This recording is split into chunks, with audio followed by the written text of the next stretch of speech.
So hello friends, welcome to my channel. I'm Gagan and today in this video I'm going to tell you the most important books or best books for class 10th. तो subject wise start करते हैं हम. So let's start with science. तो science में सबसे पहले most basic book and important book सबसे ज़्यादा दैट इज़ NCERT. एंड सुना है, आप लोग सुने भी होंगे कई जगह से कि NCERT is Bible. So yeah it is Bible really.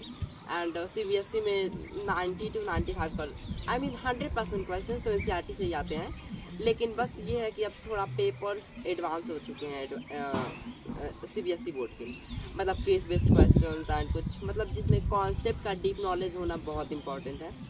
तो NCERT से बाहर होना थोड़ा सा ज़रूरी हो जाता है.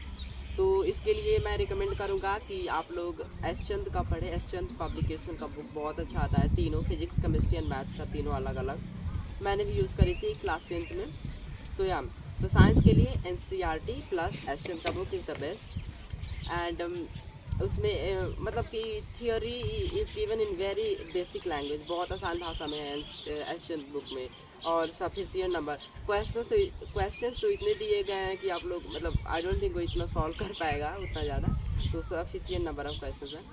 तो साइंस में NCERT प्लस एसचंद.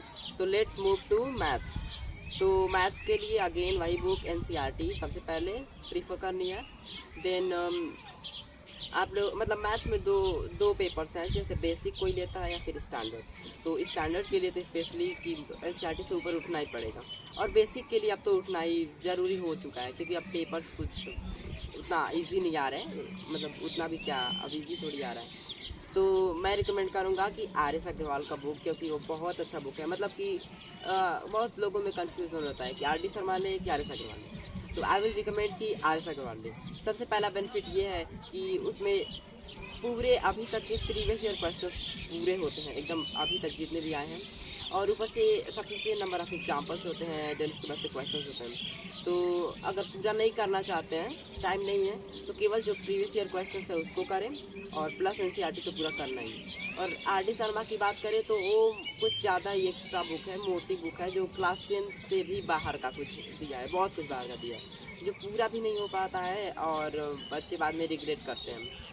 तो मेरा फ्रेंड भी लिया था RD शर्मा का और मैंने RS अग्रवाल लिया था. तो मतलब एक्सपीरियंस ये है कि मैंने कंप्लीट कर लिया था और उसका नहीं हो पाया था. तो आई विल रिकमेंड कि प्लीज़ RS अग्रवाल लीजिए. और हो भी जाता है कंप्लीट और उसमें से क्वेश्चंस आते भी हैं, क्योंकि CBSE में प्रीवियस ईयर क्वेश्चंस रिपीट होते हैं. तो उसमें से करेंगे तो हो जाएगा. 100 आउट ऑफ 100 एकदम फिक्स है RS अग्रवाल NCERT. तो अब मूव करते हैं SST. तो SST के लिए आई विल रिकमेंड कि NCERT is enough, more than enough. SST is that subject कि जिसमें अगर NCERT पढ़ लिया आपने लाइन बाय लाइन, एग्ज़ाम से पहले अगर 5-6 टाइम्स आपने पढ़ लिया, मतलब कि आपका हो गया 100 आउट ऑफ 100 फिक्स हो गया. क्योंकि अगर इसमें से क्वेश्चंस आ रहे हैं और आप डायरेक्ट वो वर्ड्स लिख रहे हैं जो NCERT में दिए गए हैं, तो जो एग्जामिनर होगा इम्प्रेस होगा और मार्क्स देगा. तो उसके लिए और उसमें थोड़ा बस सिविक्स पार्ट में होता है, वैल्यू बेस्ड क्वेश्चंस पूछ दिए जाते हैं जो कि NCERT में नहीं होते हैं. लेकिन वो जब टीचर पढ़ाएगा तो आप अंडरस्टैंड कर लेंगे और उसका आंसर दे लेंगे. तो उसके लिए कुछ खरीदने की कोई ज़रूरत नहीं है. मैं 10th में था, मैं सोच रहा था कि ये खरीद लूँ वो खरीद लूँ. Please don't by any books for SST में केवल आप लोग NCERT पे स्टिक रहिए और उसी को 5-6 टाइम्स पढ़िए. बल्कि दूसरे बुक पढ़ने से अच्छा उसको 10 टाइम्स पढ़िए और आपका 100 आउट ऑफ 100 एकदम फिक्स है. प्लीज़ बिलीव मी, क्योंकि मेरा भी खुद का एक्सपीरियंस है. तो SST हो गया. अब मूव करते हैं हिंदी और इंग्लिश पे, लैंग्वेज सब्जेक्ट्स हैं. तो इन लैंग्वेजेस के लिए NCERT इज़ द बेसिक. वो तो लेना ही हर एक मतलब सब्जेक्ट में. तो NCERT को किसी भी तरह लेना है. उसमें से उसके जो स्टोरी है उसमें समझना है, पोएम समझने हैं, वो तो NCERT से समझना है. अंडरलाइन करना है वर्ड्स, क्योंकि हिंदी और इंग्लिश में कुछ बगल में भी वर्ड्स दिए होते हैं, इंपॉर्टेंट वर्ड्स. उसको आप लोग आंसर में अगर लिखेंगे तो एग्जामिनर विल इम्प्रेस, क्योंकि वर्ड्स कुछ अच्छे वर्ड्स होते हैं, डिफ़िकल्ट वर्ड जिसको मेंशन करना बहुत इंपॉर्टेंट होता है.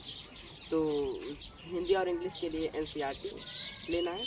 और उसके बाद से ना हिंदी और इंग्लिश में भी आई विल रिकमेंड कि मतलब मैं किसी भी ऐसा नहीं कर रहा था, फोर्स नहीं कर रहा था कि साइड बुक नहीं लेना है.